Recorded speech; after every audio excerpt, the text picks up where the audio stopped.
देश में कोरोना के मामले क्या बढ़े, चुनाव आयोग ने चुनावी राज्यों में नेताओं को क्वारंटीन में भेज दिया। ऐसे में नेता आप किस तरीके से चुनाव प्रचार कर रहे हैं, कैसी तैयारियां कर रहे हैं, इस पर बात करने के लिए मेरे साथ सुहेल देव, भारतीय समाज पार्टी के अध्यक्ष, राजभर साहब हैं। राजभर साहब, 2 दिन हो गए, तारीखों की घोषणा हो गई, 2 दिनों में क्या किया आप? देखिए, 2 दिनों में हमने जो किया वो 5 साल में नहीं किया था। ये भी समझ लीजिए। मैंने किसानों से बात की कि आपके बीच में भारतीय जनता पार्टी और चुनाव आयोग की जो गाइडलाइंस आई है,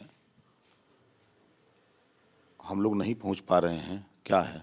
कहीं आपको आने की ज़रूरत नहीं है। हमारे दिल में जल रहा है, कलेजा हम लोगों का सुलग रहा है। जो इनके ललका साण हम लोगों का फसल चल रहे हैं, इससे निजात हमको दिलाने के लिए आपको आने की ज़रूरत नहीं है। हम लोग एकदम भाजपा को विदाई करने के लिए मन बनाए हुए हैं।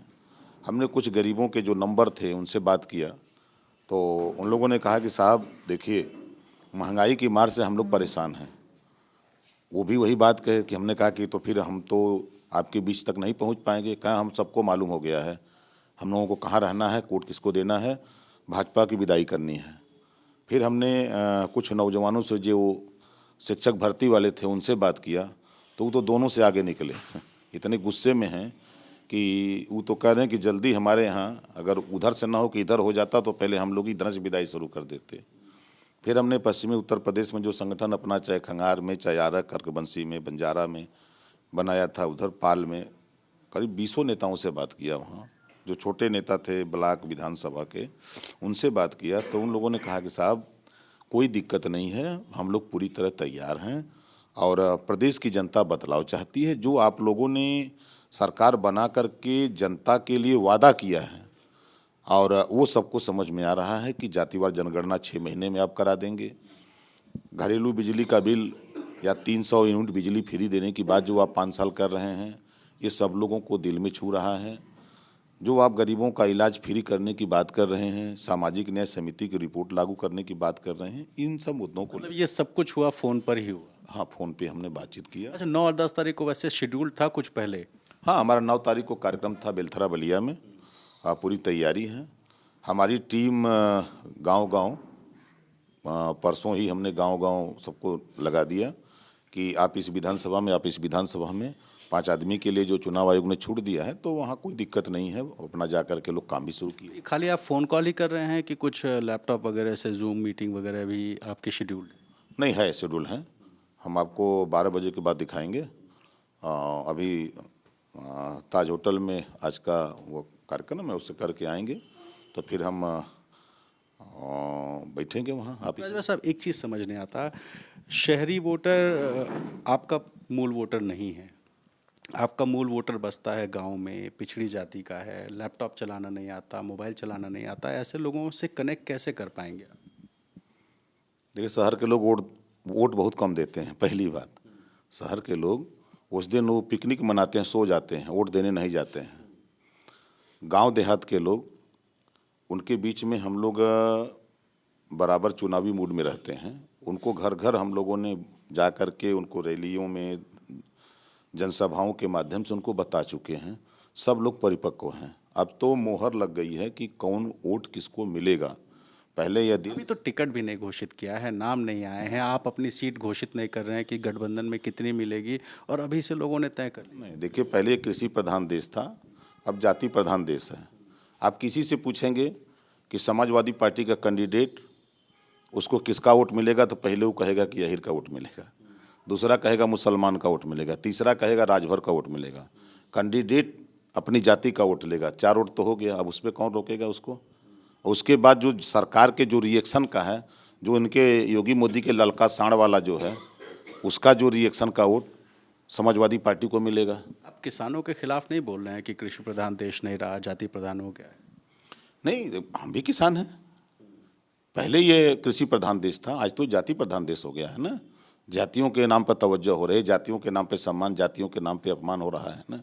अच्छा, 15 जनवरी तक की रोक है, इसके बाद भी अगर ये कंटिन्यू होता है तो दिक्कत नहीं होगी? कोई दिक्कत नहीं है। देखिए, आपको बता दूं, उत्तर प्रदेश में हम लोगों ने पूरे चुनाव की तैयारी एकदम बना लिया। ग्रास रूट तक हम लोगों ने संगठन बूथ पर हमारा कौन एजेंट होगा, बूथ पर कौन गांव से वोट निकाल करके वहां पहुंचाएगा, और गांव में हमारे जो बुजुर्ग वोटर हैं वो कैसे आएंगे, उसके लिए भी हम लोगों ने आदमी तय कर दिया कि मोटरसाइकिल से उनको बैठा करके बूथ तक ले आने के लिए सारी व्यवस्था हम लोग बना चुके हैं।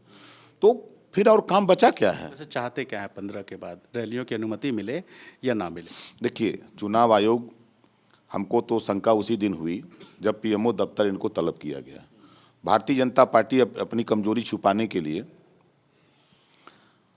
उनको पीएमओ दफ्तर बुलाया, और हम तो चुनाव आयोग से कहेंगे कि चाहे क्षेत्रीय पार्टियां हों, चाहे राज्य दल हों, चाहे राष्ट्रीय पार्टियां हों, सभी लोग आपके यहाँ ही पंजीकृत करा करके ही सब लोग इस स्तर तक, ऊंचाई तक पहुँचे हैं।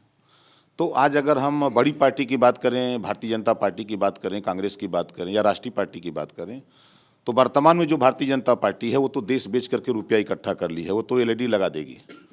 लेकिन जिसको रजिस्ट्रेशन चुनाव आयोग ने दिया है कि आप भी चुनाव लड़ सकते हो, उसके पास तो एलईडी है नहीं। तो चुनाव आयोग को चाहिए कि प्रदेश में जितने भी चैनल हैं, जितने भी संसाधन हैं, वो अपनी कस्टडी में ले, और राष्ट्रीय पार्टी को 1 घंटा समय दें कि इनका भाई 1 घंटा प्रचार करना है पूरे प्रदेश में, और राज्य दल को आधा घंटा देना है, आधा घंटा दें। अनरिकॉग्नाइज्ड पार्टियां जो हैं उनको 10 मिनट दें, लेकिन वो उनको अपने मुट्ठी में लेना चाहिए ताकि सबके साथ न्याय हो सके। तो आप लोग के पास संसाधन नहीं है? देखिए, हम तो 4 पहिए का मुकाबला 2 पहिए से करते हैं। अब आश्चर्य होगा कि 4 पहिए का मुकाबला 2 पहिए से कैसे कर लेते हैं। तो हमारा यही संसाधन है, 2 पैर और 2 साइकिल के चक्कर। इसी क्वारंटीन पीरियड में अगर चुनाव हुआ तब तो प्रत्याशी 40 लाख भी नहीं खर्च करेगा, 4 लाख में ही चुनाव निपट जाएगा। नहीं करेंगे, करेंगे, खर्च तो होगा ही, कार्यालय खुलेंगे ही, और प्रचार के माध्यम टीम बनेगी, जैसे 5-5 की टीम बना करके अगर जाने की बात है तो एक गाड़ी में 4 आदमी को तो परमिशन मिलता है चलने का।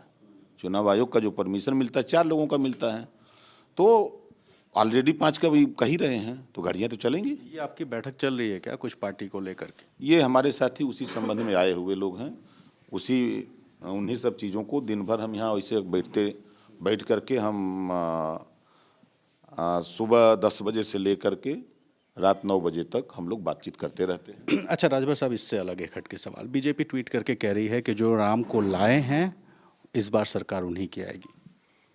फिर से बोलिए जरा। जो राम को लाए हैं सरकार उन्हीं की आएगी, स्वतंत्र देव जी का ट्वीट। माता सीता बहुत दुखी हैं, रो रही हैं कि हमारे पति के नाम पर भारतीय जनता पार्टी धोखा दे रही है, बदनाम कर रही है। माता सीता बहुत दुखी हैं, और जानते हैं कि जब ये वो ट्वीट है, पहले तो इनके वो ट्वीट पे हम क्या कहें, तो खुदा लोडर है। स्वतंत्र देव पटेल लोडर आदमी है। इसके पास तो ज्ञान है कि नहीं है पता नहीं। अभी एक चैनल पे कहा कि प्रदेश में महंगाई नहीं है, यही बोला था ना। और किसी आम आदमी से पूछ लीजिए तो लोग कहेंगे भैया महंगाई बहुत है। और यही आदमी, इस आदमी को अगर जरा सा भी सम्मान होता, जरा सा भी इसके जेहन में मानवता होती, तो इसको फाइबर की कुर्सी पर बैठाए सब भाजपाई, और अपना सोफा पर बैठे थे, है ना। यही है इसका सम्मान। यही तो जूता खाते रहो, घुस के तमाशा देखते रहो वाला नेता हैं ये लोग। तो ये लोडर लोग हैं, भारतीय जनता पार्टी में हैं, जो मालिक कहता है वही सब करते हैं, और इनकी औकात कुवत नहीं है। समाजवादी पार्टी में आपकी स्थिति क्या रहेगी? आपने नहीं देखा, आप देख रहे हैं। समाजवादी पार्टी में स्थिति आज के तारीख में चर्चा आप भी लोग करते हैं। कितनी सीट का कौन झगड़ा है भाई? सीट ही से तो तय होता है ना, सीट नहीं, सीट से नहीं, देखिए नेतृत्व से तय होता है। भाजपा ने 8 दिया था आपको, आप बड़े दुखी थे पिछले बार कि 403 में सिर्फ 8 दिया, 4 जीते। इस बार 8 से बढ़ेगा कि घटेगा? दुखी इस बात से मैं था, दुख इस कारण था ना कि ओम माथुर ने 25 तय किया, अमित शाह ने 22 तय की। समझ गया, आप पहले बता चुके हैं। सीट बढ़ेगी 8 से कि घटेगी? बढ़ेगी। महाराज सीट का कौन झगड़ा है? सीट दुगुना हो जाएगी, दुगुना हो जाएगी। आपकी मनोकामना पूरी होगी। आप कहाँ से लड़ेंगे? अरे जहाँ से विधायक हैं वहीं से लड़ेंगे। मतलब आप जहुराबाद से लड़ेंगे? कोशिश तो यही कर रहे हैं। अरविंद भी जहाँ से चाहेंगे पार्टी वहाँ से लड़ाएगी। लड़ेंगे ये तय है? हाँ, लड़ना तो तय है। मतलब आप और आपके बेटे इस बार चुनाव मैदान में उतरेंगे। आप जहूराबाद से, अरविंद की सीट आप बताना नहीं चाहते? नहीं, हम बताना नहीं चाहते, अभी वो पार्टी के लोग तय नहीं किए हैं। पार्टी तो आप ही हैं। नहीं, हम पार्टी तो रहे, आप जो कह देंगे कौन मना सभी लोगों से पार्टी है ना। कौन मना करेगा? नहीं, मना नहीं, सब लोग असेसमेंट। पिछली बार हम लोगों को भारतीय जनता पार्टी ने चुनाव हरवा दिया अपना कैंडिडेट खड़ा करके, तो इस बार हम लोग वो रिस्क नहीं उठाना चाहते हैं। इस बार हम लोगों ने मन बनाया है कि नौजवानों की योजना है कि इस बार चाहे किसी कीमत पर अरविंद को सदन में भेजना है। तारीख की घोषणा हो चुकी है, कब तक आप लोग अपनी सीटों की घोषणा कर देंगे, प्रत्याशियों की घोषणा कर देंगे? क्योंकि प्रत्याशियों के पास देखिए समय कम होगा, अगर इसी तरीके से चुनाव चला तो डोर टू डोर ही जा सकते हैं, ऐसे में समय कम है। प्रत्याशी चुनाव थोड़ा लड़ता है, पार्टी चुनाव लड़ती है, और प्रत्याशी इस नाते खड़ा किया जाता है कि 80% सीटों पर उस प्रत्याशी का वोट उसको मिल जाए, बस यही होता है।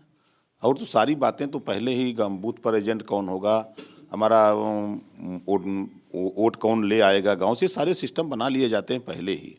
अरे चुनाव में तो सब लोग अपना अपना भौकाल खाली बनाते हैं और कुछ होता तो। आखिर सवाल चलते चलते, माघ मेला आने वाला है प्रयागराज में, हर साल आपने देखा होगा बड़ी भीड़ होती है, तो चुनावी रैलियों पर रोक हो गई है, क्या मेलों पर भी रोक होनी चाहिए?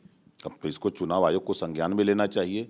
जिस तरह हमारे देश के प्रधानमंत्री और चुनाव आयोग को पीएमओ दफ्तर बुला करके वो समझाया है। आप क्या मानते हैं?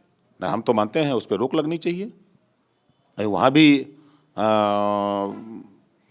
कुंभ मेले में कोई रोक नहीं सकता है कि अब यहाँ 5 लोगों से ज़्यादा नहीं चल सकते, तो वहाँ कितने लोगों को अनुमति मिलेगी नहाने के लिए?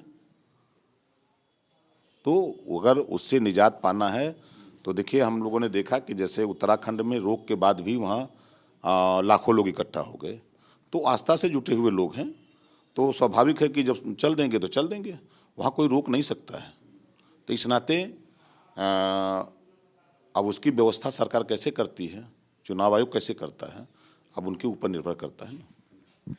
तो ओम प्रकाश राजभर साहब, जिन्होंने कहा कि चुनाव प्रचार प्रत्याशी नहीं लड़ता है बल्कि नेता के चेहरे पर लड़ा जाता है, और लोगों ने तय कर लिया है कि इस बार किसकी सरकार बनानी है। ऐसे में फिलहाल ये जो क्वारंटीन पीरियड नेताओं का है, ये चलता रहे या थम जाए, इस बार यूपी का वोटर तय कर चुका है कि वोट किसको देना। फिलहाल राजभर साहब की ये भी मांग है कि माघ मेले पर रोक लगनी चाहिए, क्योंकि जान सबकी ज़रूरी है। कैमरा पर्सन प्रेम सिंह के साथ रणवीर, एबीपी न्यूज़, लखनऊ।